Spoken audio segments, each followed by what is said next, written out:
Welcome to CCK Live. My name is Elise Phillips, and I'm joined here today with Kevin Medeiros and Sarah O'Brien. We are attorneys here at the firm practicing in veterans benefits.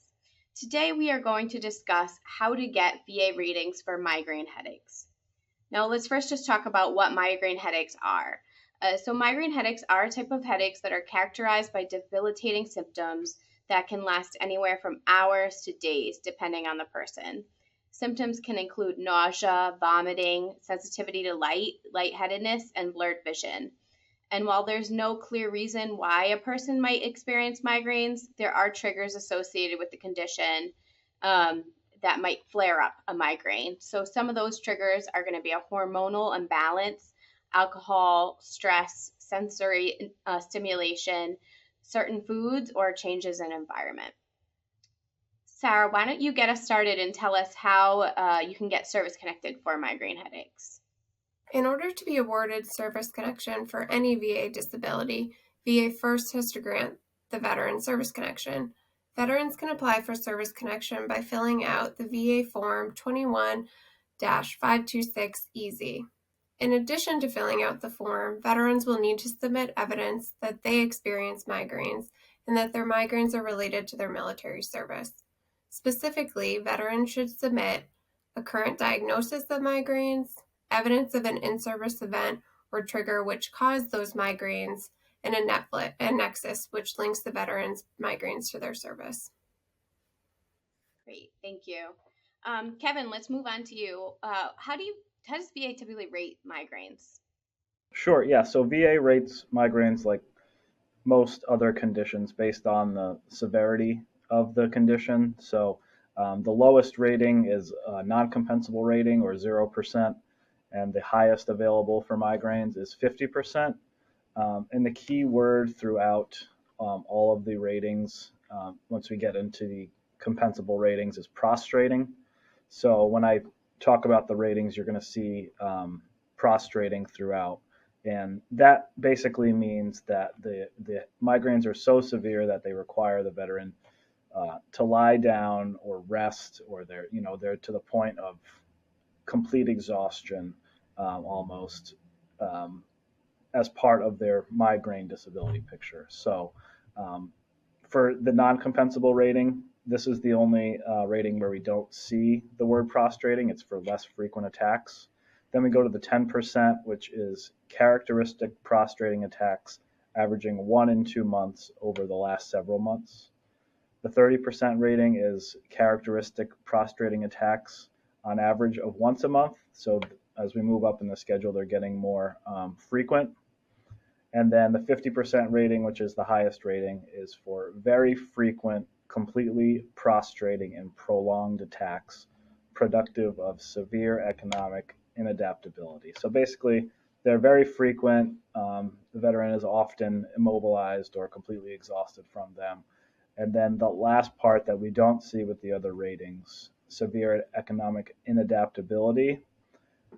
It doesn't mean that the veteran can't work because of their migraine condition. The court has interpreted that phrase to mean that the headaches could produce severe economic inadaptability.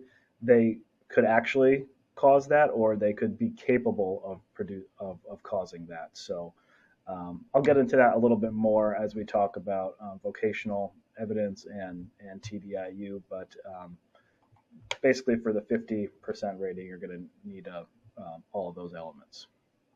Thank you. Yeah, that severe economic inadaptability component definitely seems to confuse the board, frankly. We see a lot of mistakes with that one.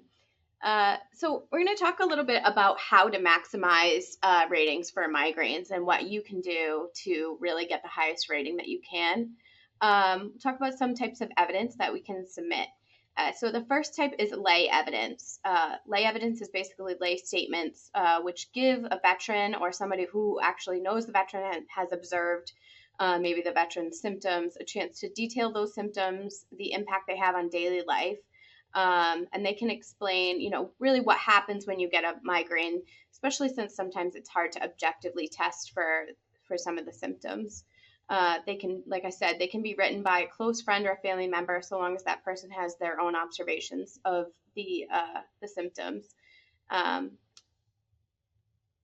And if there's service connection is involved, lay statements can also be helpful with actually establishing that in-service component. So lay statements are definitely something that we can use to help with both service connection and increased rating. Sarah, do you want to talk a little bit about medical opinions? Sure. Yeah, veterans can also submit a medical opinion as an important form of evidence, and that doesn't have to be a VA medical opinion. Veterans can also provide medical opinions from their personal private physician that then can be used as evidence towards their claim. So your doctor can attest to the severity of your migraines and whether those can be considered prostrating. So veterans seeking service connection or increased ratings for their migraines should see if their doctor is willing to write them a letter in support of their claim. Thank you. And Kevin, you teased this, but why don't you touch upon vocational expert opinions? Yeah, vocational expert opinions are helpful to establish that last component that I was referring to regarding severe economic inadaptability. So vocational experts are experts on work and work requirements and how they can review the record for symptoms that veterans might experience and provide an opinion on how that would impair their ability to complete the requirements of their job. So like I said, in establishing that 50% disability rating, a vocational expert might be able to explain to the VA how the migraines would impact the veteran's ability to work. And like I also referred to earlier, to achieve the 50% rating, the veteran doesn't need to be unemployable due to their headaches, but a lot of the times we see service-connected headache conditions in veterans who are unable to work as one condition that does contribute to VA granting TDIU benefits. So TDIU stands for Total Disability Based on Individual Unemployability, and it's a benefit paid at the 100% level for veterans who are unable to secure and follow substantially gainful employment due to their service-connected conditions. So getting TDIU based on headaches alone might be difficult to establish, but combined with all of a veteran's other service-connected disabilities, VA might find that the veteran is unable to work because of them. So headaches, they can impair the ability to concentrate, focus, if they're completely prostrating, the ability to function at all. So they do go a long way to getting VA to grant TDIU benefits in cases where a veteran seeks them. So that's always something to keep in mind with the migraine headaches. Absolutely. Thank you for touching on that. All right. Well, that will wrap it up for today. Additional information on migraine headaches, TDIU, and other related topics can be found on our blog or through our other videos. Be sure to like and subscribe to our channel and follow us on social. Thanks for tuning in.